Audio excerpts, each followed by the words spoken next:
Hello friends, this is our second lecture. Source of meaning to be considered as far as ambiguity is concerned. According to Empson, an ambiguity is something witty or deceitful.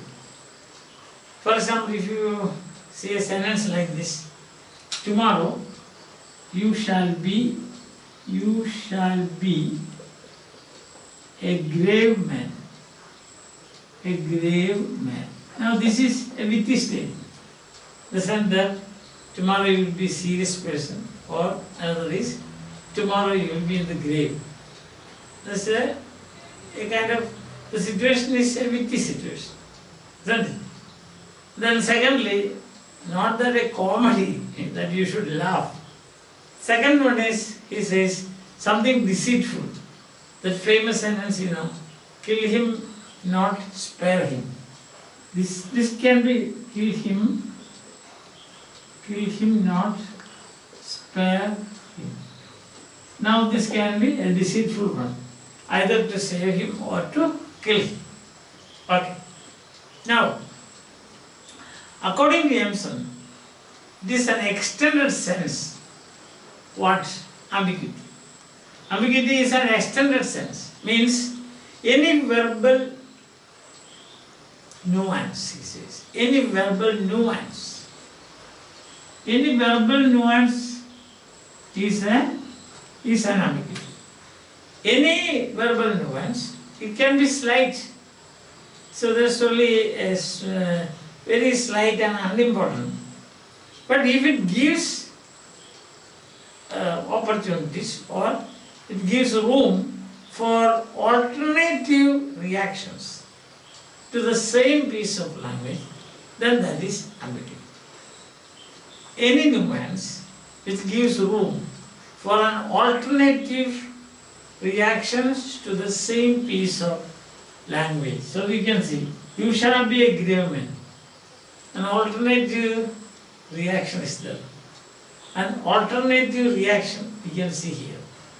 And kill him, not spare him. An alternative reaction we can see in this. So you say this is an ambiguous. Both of them are ambiguous, you can see. Or you can see examples like any number of, you will find verbal nuances. Fair is foul and foul is fair. We can have any number of verbal nuances. Isn't it? Or you say miles to go before I sleep. So you have got alternative reactions to that. You can make miles to go before I sleep. Literal meaning, miles to go before I sleep. Long, I have to do many things. And what is sleep means? Is it today's sleep or the eternal sleep? So you have got that is what you call ambiguity. In a specifically extended sense, as we have said, generally these things are, in a general sense, any statement or any piece of language that has got alternative reactions or interpretations is ambiguous. As we have seen, fair is foul, etc. In a specifically extended sense, any prose statement could be called ambiguous, but if it can be analyzed. The classic example given in the text, 7 types of ambiguity by Empson, is the brown cat sat on a mat. The brown cat sat on a mat. Now, this is the example given by Empson himself. That is, any statement that has got an extended sense is ambiguous. Now here it means what? There are many explanations can be given here. Or you can say extended sense of this. What is it? This is, first one is, this is about a cat. Simple. This is about a cat. Second, we can say the cat is brown. Then you can ask questions like, what is a cat? See? And you can go on, for example, sat. Sat, S-A-T, sat, your posture. You can have a lecture on anatomy based on this. How to sit and so on. You can see now, many people now talking about how to sit, how to walk and so on. Or then you have got the on, preposition on. You can have another class on gravitation. Sitting on a bench, on a tree, on a branch and so on. On a stool, on a desk. So you have got it depends. The infinitum we say. There is no end to such explanations. There is no end to such explanations.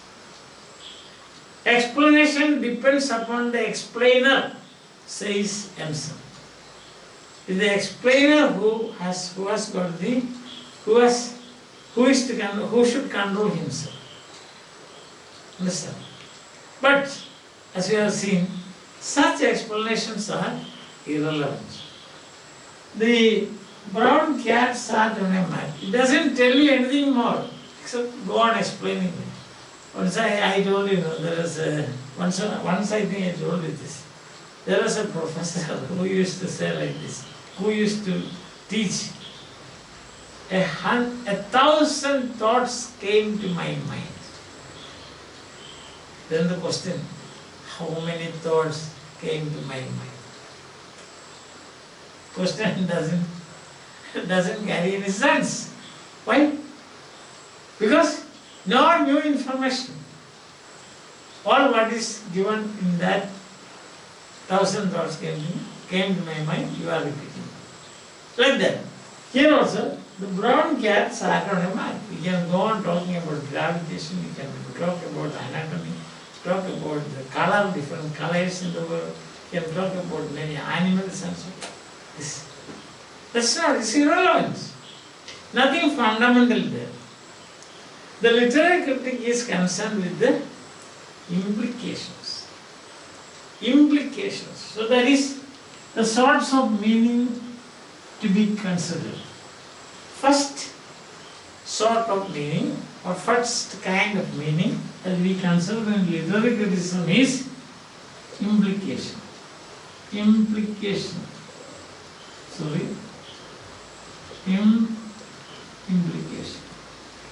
So now you see, not that kind of meaning. The brown cat sat on a mat. And you can say that it is addressed to a child, a nursery child. See, or you can say this from reading without tears. All this. See, this is an irrelevance. But on the other hand, sorts of meaning which has implication, which involves implication. See, if you say like this, I can say, you have a statement like this, you say, or you try to find out the context, the purpose, and also the person. The context, the purpose, or the person.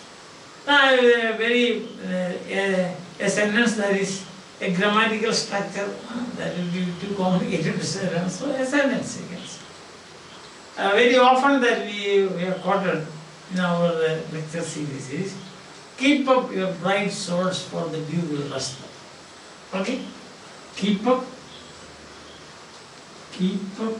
your bright swords for the dew will rust them. Rust them. Now here, who speaks? What is the context? Who addresses whom? Say, who are the people here? But what is the purpose here, etc. You can see the implication. Keep up your bright swords for the dew will rust them. You know. It is from Mathew. And who is speaking? Mathew is speaking. To whom? Provencio and his party. They are shouting. And their swords are drawn. And he comes and says, keep up your right sword for the due trust. What are the implications? For the rhetorical it has got immense implications. Isn't it? That is the status of a general like Othello is not to be frightened by this drawn sword. Understand? If you draw your sword and keep, say, in the open atmosphere for some more time, it's morning time. What will happen? The view will rust down. I don't care. I don't care. If you come with thousands of swords, so that is implication. Now compare this with the cat sat, the brown cat sat on a mat. The brown cat sat on a red mat. And you see what is cat, what is mat, what is brown, etc. No implication. But in here you can see there's implications. Isn't it? Or when you say Brutus, yet Brutus is an honorable man. It's implication. Isn't it? That is the thing. So literary critic is concerned about, this is the sort of meaning that literary critic is concerned with implications. It has got some implication. Understand? So ambiguity from ambiguity that involves, we can say, ambiguity due to implication. So this is the first kind of meaning. Ambiguity, not any, ambiguity due to implications. Implication. So I have already given you examples. See this, Brutus is an honorable. They are all honorable. They are all honorable. So that is ambiguity by implication. Isn't it? Yes. Now the second type is, see for example you understand the difference between adjective and metaphor. So that is the second type. Sorts of meaning different metaphor. Metaphor. Ambiguity due to metaphor. An adjective describes, which each student's name. What is an adjective? Describing word, good boy. Describe. But a metaphor expresses a complex idea. Things known to you, complex idea. A sudden perception, not explanation, not analysis. It's a sudden perception. A oft quoted line, Swinburne's, my love is red, red rose. So there is a sudden, it's a complex idea, and it is, that is, you can say sudden perception is there. There's no time for explanation, no time for analysis. One thing is said to be like another. They have several properties. There are several these things which is one thing is said to be like another. The several properties by virtue of which they are alike. Several properties. My love is a red, red rose. Shall I compare thee to Sameshdi? You and Sameshdi. Several properties you can see. And that also, by perception you see that several. One thing is said to be another. So the fundamental situation, one of the fundamental situations for ambiguity is this complex idea expressed in a metaphor. A word or a structure, grammatical structure is effective in several ways at once. That's the thing. Effective in several ways at once. So this is what happens in a metaphor. A word or a grammatical structure is effective. Take all those examples we have given. See that. What is it? The classic example given by Empson is bare-ruined choirs were late.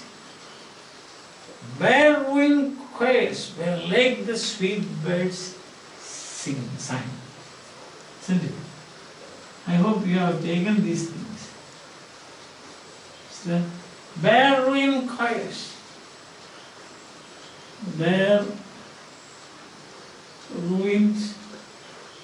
choirs were late the sweet birds.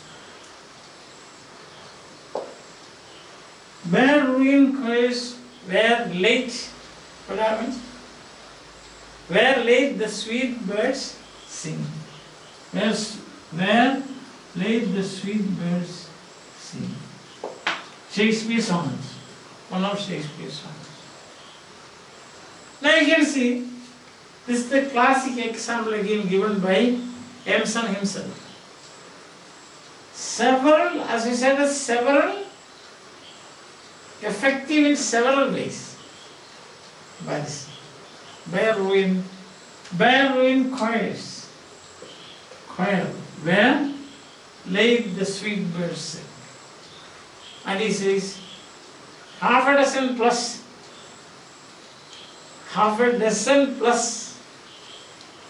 See, you find the effective comparisons.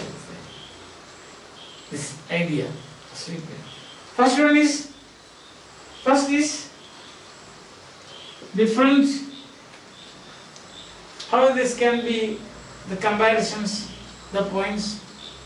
You will see that is one is ruined. Choirs are places where places ruined choirs.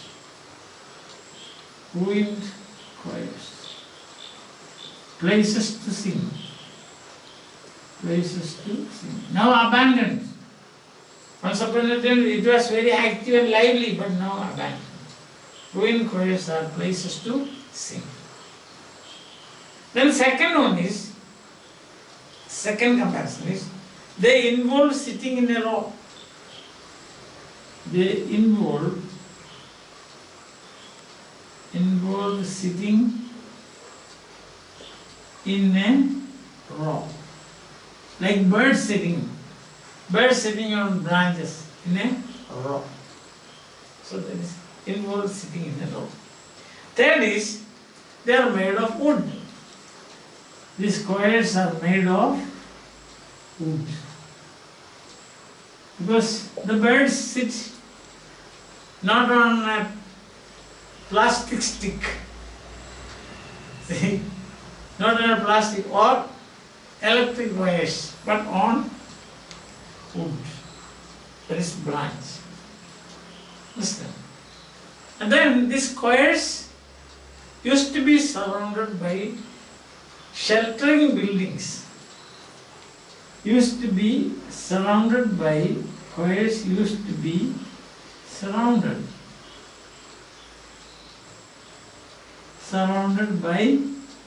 tall buildings, like tall trees. The birds sing, there will be tall trees around. So that's. And our fifth one is, now these are abandoned. These are abandoned. Now these are abandoned. Then there is the sixth meaning, that is Songs sung by choir boys, like birds. Song sung by choir boys. So, fifth possible interpretation. A fifth explanation is, seventh is, there are implied in this you will find many sociological and historical, as well as historical, you can see the reasons, we can see reasons, backgrounds and so on. For example, Protestant destruction of monasteries, Protestant destruction of monasteries, fear of Puritanism, you will find involved in this. Now the question is here is, all together